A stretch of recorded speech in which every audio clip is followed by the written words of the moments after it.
chase the night, wanna dance to the light. Hello po mga kababayan, mga kalingap, mga kabisnes kapapi, magandang buhay po sa lahat ng subscribers. Welcome po sa aking YouTube channel, Annalisa Reality Vlog. Pag may message relay po ako, hindi po ako magre-reaction.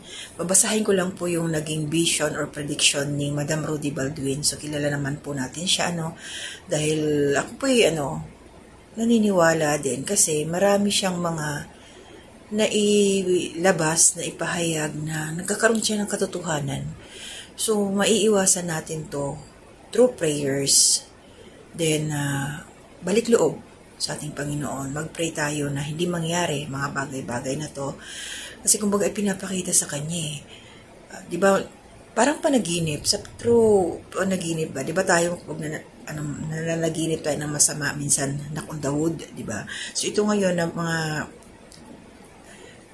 pumapasok sa isipan, mga pangitain ni Madam Rudy Baldwin, kailangan natin itong ipalaganap para maging alerto, maging aware tayong lahat.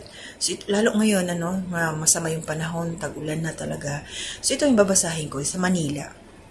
Ito yung unang ibibigay ko sa inyo. So, 3 araw na po yung nakalipas. Ito yung kanyang sinabi.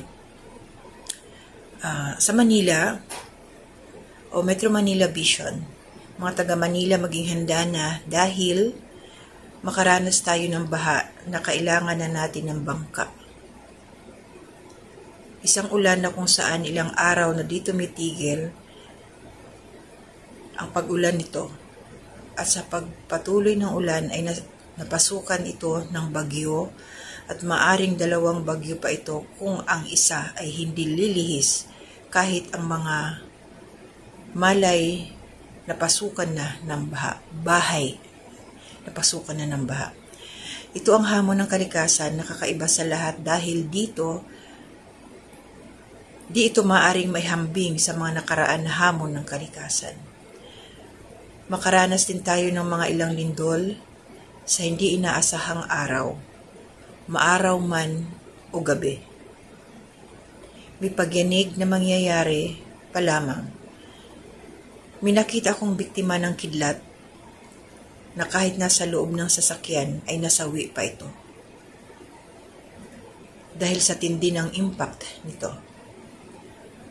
Sa lugar ng Manila Zoo, sa panahon ng dilubyo, dapat ilagay sa safe ang mga hayop na nasa loob dahil minakita kong hayop sa loob ng Manila Zoo na natamaan ng kidlat. Maging handa palagi isang lugar ng Luzon na kung saan matawag ko itong pinakamalaking aksidente sa kalsada dahil halos lampas sa bilang ng daliri ang mga nasawi nang dahil sa matinding impact ng salpukan ng mga sasakyan. 2 nagbanggaan ngunit nadamay ang iba na halos umabot ng 8 sasakyan. Ang nagsalpukan sa tindi ng salpukan nito, may nakita naman akong 4 na sasakyan. Nagsalpukan na may bata pa na damay at traffic enforcer. Maging maingat lamang ang lahat at huwag tayo makalimot na manalangin palagi. May aksidente sa sasakyang himpapawid sa bansang Asia.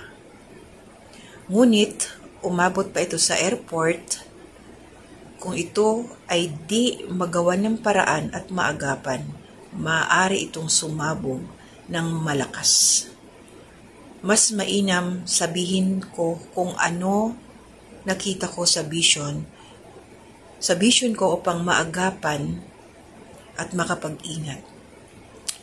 Lagi lamang nating tandaan na tayo ay manalangin sa Diyos Ama, na tayo ay gabayan lalo na may mga lindol na mangyayari dito sa Luzon, hindi lang sa Visayas at Mindanao.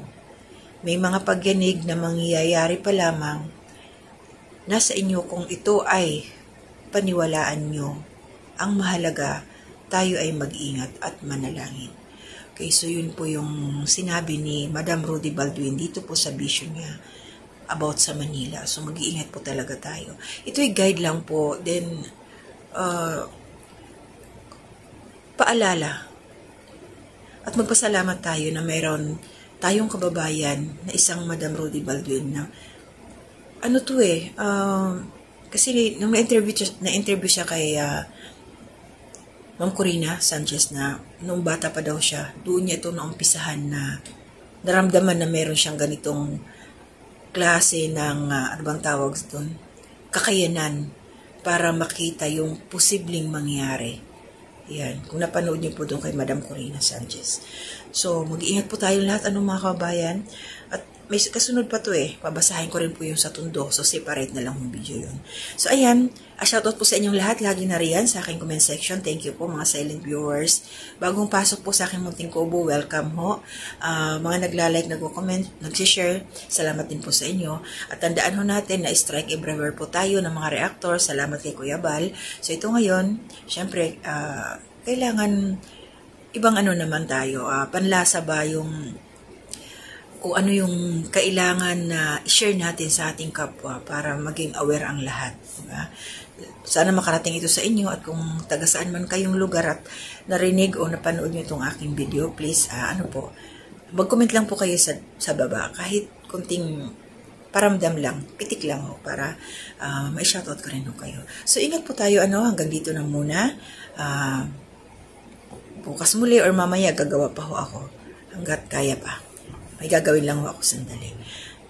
Love lang po tayo. To God be the glory.